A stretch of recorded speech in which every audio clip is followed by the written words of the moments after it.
আমাকে যেন কেউ কোনোদিন আমার গায়ে কালি লেপা না দিতে পারে, আমাকে কেউ যেন ফাও কথা না বলতে পারে, আমার সন্তানদেরকে যেন বড় হইলে না শুনতে হয় যে তোর মার 2টা বিয়ে হয়েছে, তোর বাবার সাথে তোর মার সাথে এমন গ্যাঞ্জাম হয়েছে।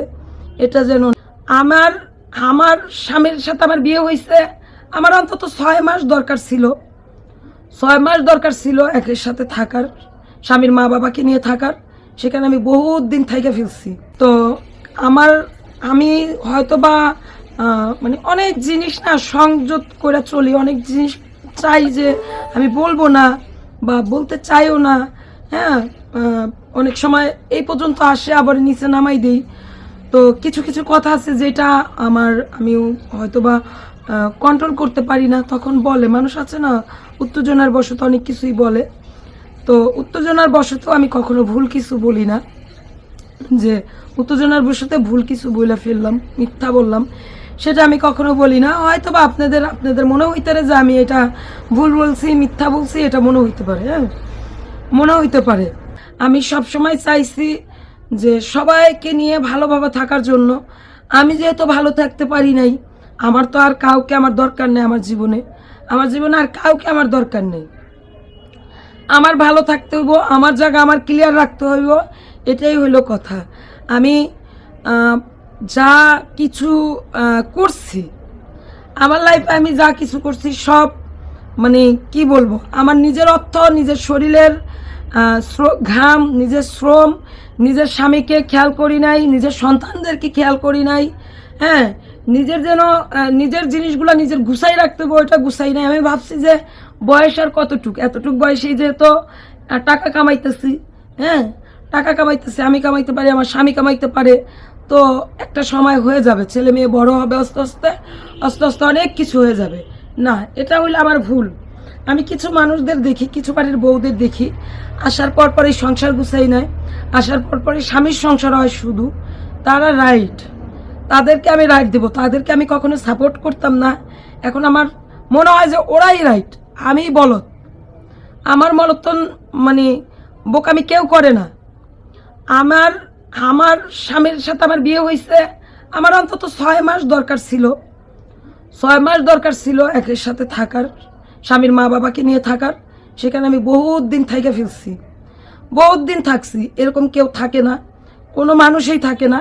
হ্যাঁ, আছে কিছু মানুষ যারা থাকে, তাদের হইলো ফ্যামিলিতে কি থাকে জানেন, একজন নির্দিষ্ট গার্জিয়ান থাকে, যে ওই গার্জিয়ানের কথা শুই না সবাই চলবে।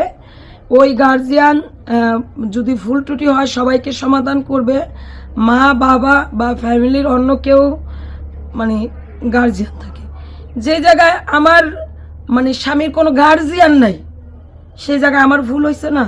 6 মাসের বেশি আমার মানে যৌথভাবে সংসার চালানটাই আমার ভুল হয়েছে। আমার ভুল হয়েছে।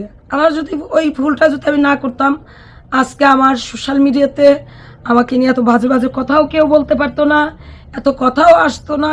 হ্যাঁ, এত কথাও আসতো না। তবে আলহামদুলিল্লাহ, যে যত ফিলেই বুঝাক মানুষ কার চরিত্র কি আছে, কার কি আছে, মানুষের চেহারা দেখলে মাপতে পারে। আল্লাহ প্রত্যেকটা মানুষকে এতটুক শক্তি দিচ্ছে। মানে শয়তান তো প্রত্যেকটা মানুষের সাথেই ঘুরে। হ্যাঁ, প্রত্যেকটা মানুষের সাথেই ঘুরে। কিছু মানুষকে বেশি ধোকা দেয়, কিছু মানুষকে ধোকার সম্মুখীন করে। তবে ওই শয়তান এরকম না যে তোমাকে ঘাড় ধরে ঢোকায়। একটা নারী যদি একটা ওড়না রাইখা মানে ওড়নার সাথে করে না নিয়ে, মাথায় হিজাব না কইরা যদি ওয়াশরুমে যায়, সেই নারীর ওইখান থেকে গুনাহ কামায়। তো সেই নারী যদি ওইখান থেকে একটা ওয়াশরুমে মাথার কাপড় ছাড়া যায় যদি গুনাহ কামাইতে পারে, সেই নারী একবারও ভাবে না যে এখানে থেকেই যদি গুনাহ কামান যায়, তাহলে দুনিয়ার বুকে কত নীলা করতেছি, সেইখান থেকে তো গুনার কোনো কমতি নাই। আসলে আমি তো হাদিস সম্পর্কে তো কিছু বুঝি না, আপনাদের ভাষায় আমি মূর্খ।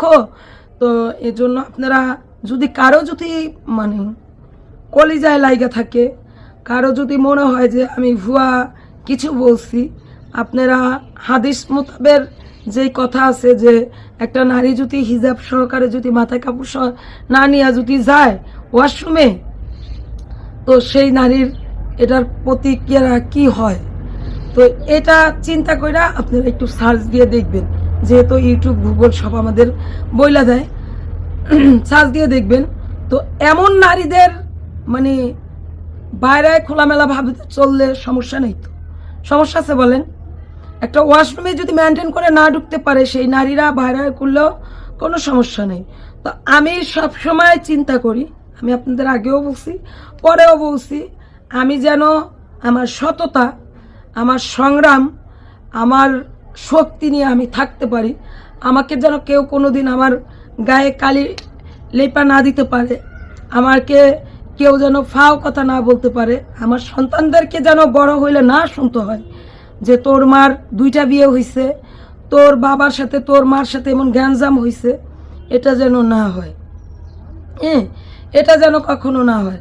মান সম্মান সবচেয়ে বড় জিনিস, সেই মান সম্মানটা হয়তো বা আমার যতটুকু ইউটিউবে গেছে সেটা মানে 10 জনে কেমন আমাকে ভালো বলে, 10 জন আমাকে খারাপ বলে,